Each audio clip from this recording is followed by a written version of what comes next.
What's good? Thanks for tuning into the Coolest Bully Vision, where we sit back, relax, and react in the coolest way. And watch me do what I do, because when I do it the best. Shout out to Hood TV. And they talking about Nipsey. She set Nipsey up. And they're referring to Lauren London. So we going to see what they talking about. It's a video from 8 days ago. I'm just coming across it. So we're going to see. I'm watching it just like y'all. So we're going to see what's going on. About their own connections to or impressions of an array of celebrities. And with no explanation why, at least not yet. The parlor games have begun, my friends. Everybody is trying to connect the dots between the shiny, famous names and the beleaguered rap star Diddy. I went to a seminar about death. Okay, you have to tell me. You're just telling me this now. I know, yeah. Please share. Why? I have a friend. Why were you there? And what did you learn? I learned that no one really dies and that, it's just an experience in the physical form and we're attached to our personalities, but that we're just souls and that we continue and continue and continue. I seen on another video that she had went to the seminar before Nip had passed. So, why would you even go to that? No, that's weird. That is kind of strange. Why would you go to a death seminar before the situation happened? Like, did you think something was gonna happen, or did you know something was gonna happen? What's the deal with that? I didn't know what type of monster he was. Lauren? No, I'm saying Lauren introduced me to Puff. Oh, got you. I mean, I knew Puff, but it was more of a personal relationship after, we was at Cassie's birthday. You know what I'm saying? Like, Nip had no ego. So, you know what I'm saying? Like Nip came to me and said, I want you to mentor me. I want to get into real estate. I want you to teach me all your, like your business secrets. You know what I'm saying? I was like, whenever you got questions, pull up. And then on his last album, people do not know this. Somebody tried to jerk me, but I fixed it.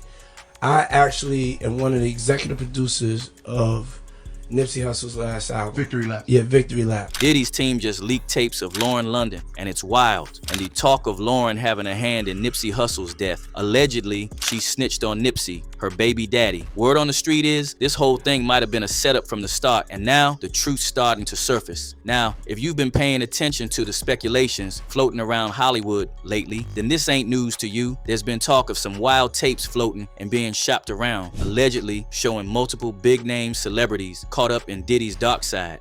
You're saying that there's tapes and they're being Yes, there have been people already shopping. We've heard about the tapes, but yes. The shopping thing is Yes, there already have been tapes leaking around Hollywood, being shopped around to individuals in Hollywood. And these ain't just party clips. Nah, we're talking shady activities, illegal dealings, and freak-offs that would make your jaw drop. Word is, a lot of these celebs didn't even know they were being recorded. Folks like Jaguar Wright and Gene Deal, who have been around the industry for years, have been loud about these tapes, warning people that the truth was bound to come out. I sat right here and told y'all there was activity on the darknet.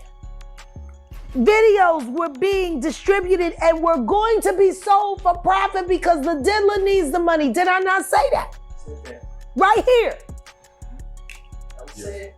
Bruh, those people who was caught at Diddy party did not know that he had 250 tape recorders in that house.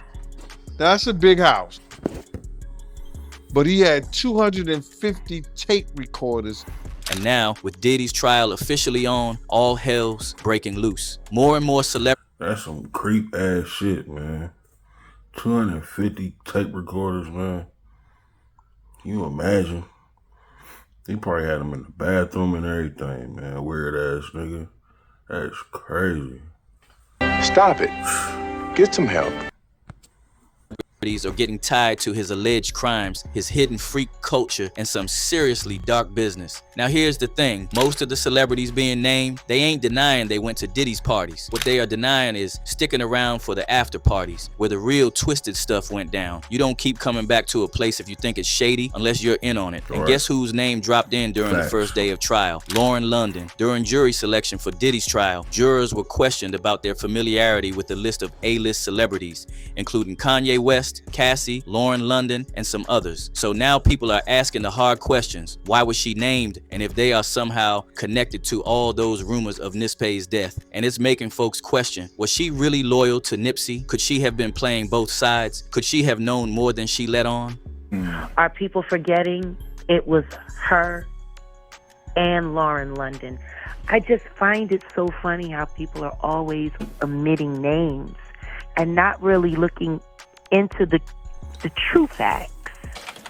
Now let's get into the heart of this mess. Word on the street ain't just saying Nipsey was taken out randomly. Nah, folks are saying this was a calculated hit, a power move. See, Nipsey wasn't just another rapper, he was growing fast. Allegedly, Nipsey wasn't playing by the rules of the industry gatekeepers. He was moving like a king, not a pawn. And to some people at the top, that's dangerous. And then, right after Diddy's arrest, everything started unraveling. Allegations started flying that Diddy himself allegedly ordered the hit on Nipsey. And let's not forget, Nipsey was just 33 years old when he was down in broad daylight right in front of his Marathon store on March 31st, 2019. Dude was hit at least 10 times. Now, yeah, Eric Holder. Yeah, I remember that day, boy.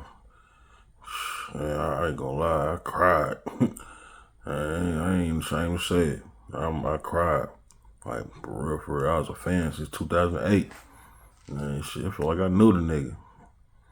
Yeah, we lost a good one that day.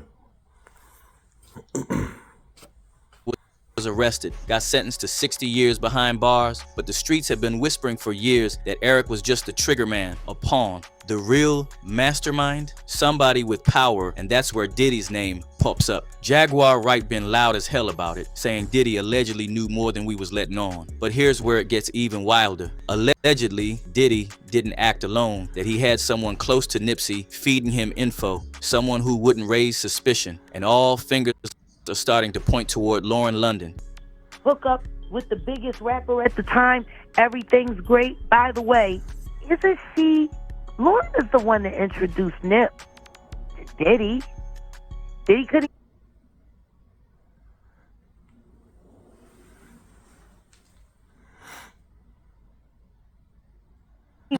get to Nip, even though he had ties in LA. It was Lauren that brought Nip to him. And even Nipsey confirmed it on the Breakfast Club when he was alive. Nip ain't know what type of monster he was. Lauren? No, I'm saying he really didn't, man.